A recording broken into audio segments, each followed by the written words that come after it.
Soy el Padre Mariano Ruiz, misionero en Estados Unidos. Hoy, 1 de julio de 2022, celebramos el 13º viernes del tiempo ordinario y tomamos el Evangelio de San Mateo. En aquel tiempo Jesús vio a un hombre llamado Mateo sentado a su mesa de recaudador de impuestos y le dijo: «Sígueme». Él se levantó y lo siguió.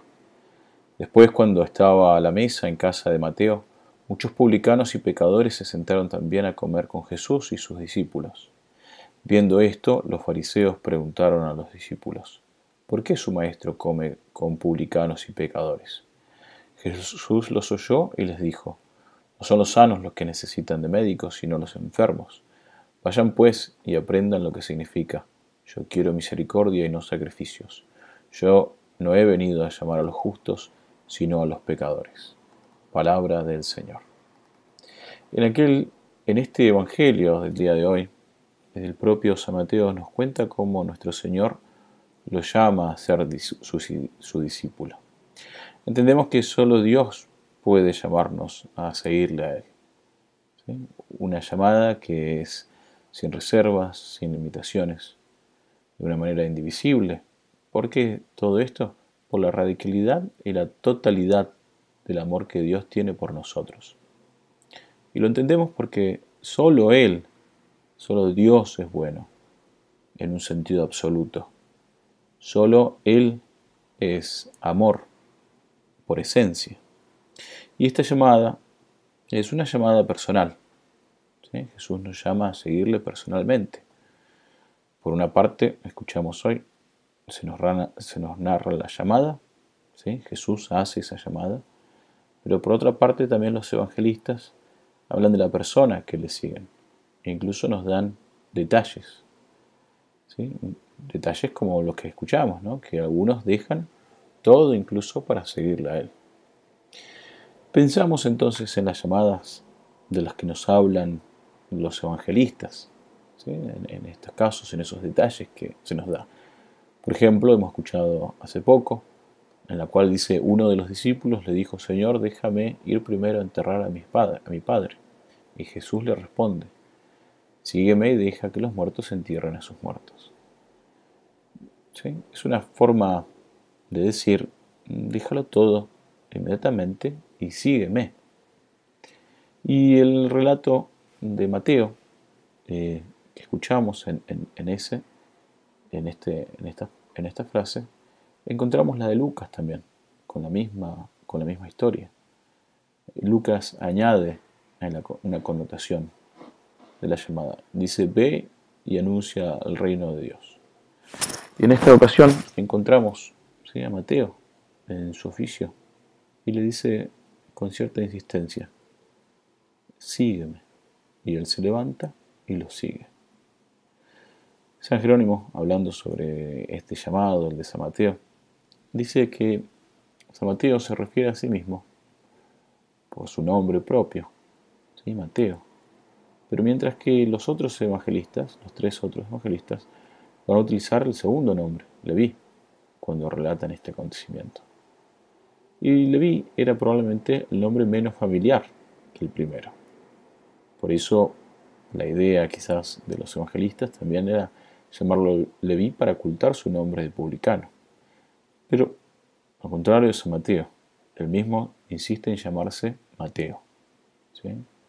Y esto se debe a que él se reconoce a sí mismo como publicano, como pecador, al que nuestro Señor Jesucristo va a llamar.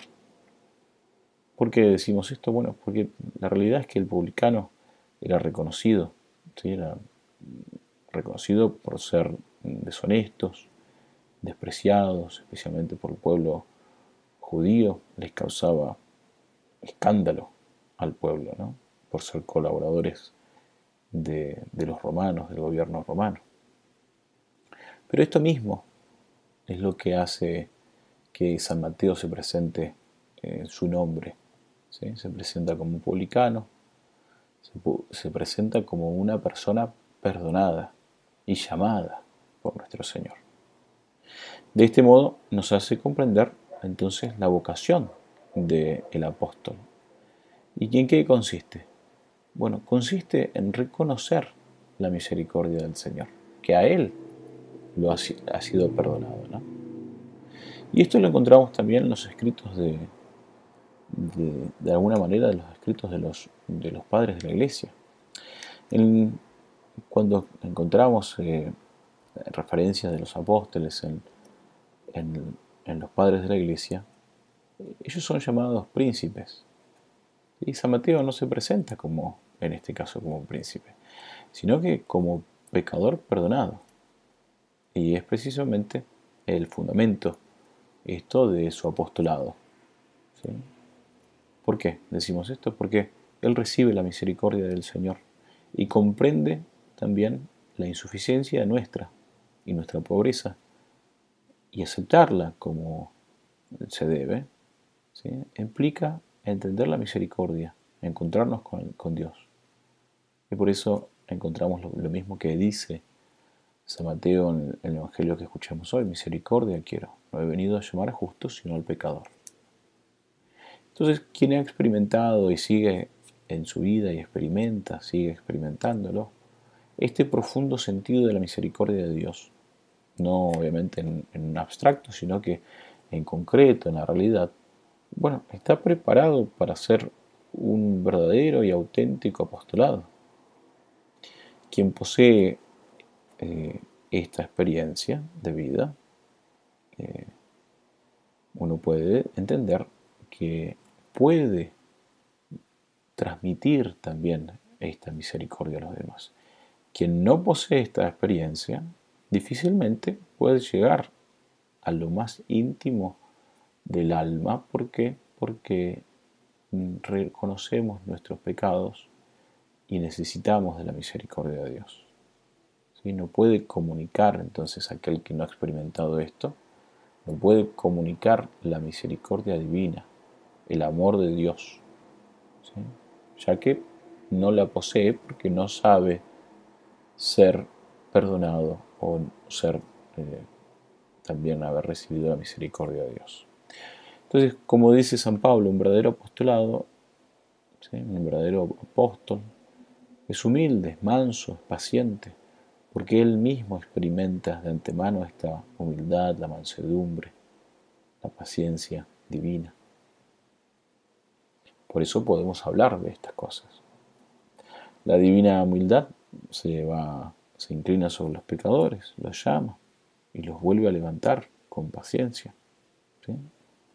Por eso, en este día, pidamos a nuestro Señor que nos conceda la gracia de comprender nuestras propias faltas, ¿sí? Nuestras miserias, y también, pero especialmente, la gran misericordia de Dios, ¿sí? Porque somos pecadores, y somos pecadores perdonados. Y eso es la realidad que tenemos. Con gran humildad, pero también con gran alegría, recibimos el perdón y el amor de Dios. Entonces, veamos esas palabras que escuchamos de San Agustín, que dice: aunque no hayamos cometido quizás pecados graves, que Dios nos ha perdonado de antemano nuestros pecados y que por su gracia nunca lo hemos cometido quizás. Pero siempre Dios ha sido misericordioso con nosotros, siempre. Por eso San Agustín va a alabar esta misericordia de Dios, porque le había perdonado tanto los muchos pecados que había cometido por su propia culpa, como los que había evitado gracias a la gracia de Dios. Pidamos esta gracia entonces de poder reconocernos, ser perdonados, ser amados, sabiéndonos pecadores, humillarnos, pero especialmente saber que hemos sido amados y hemos sido perdonados por el amor de Dios.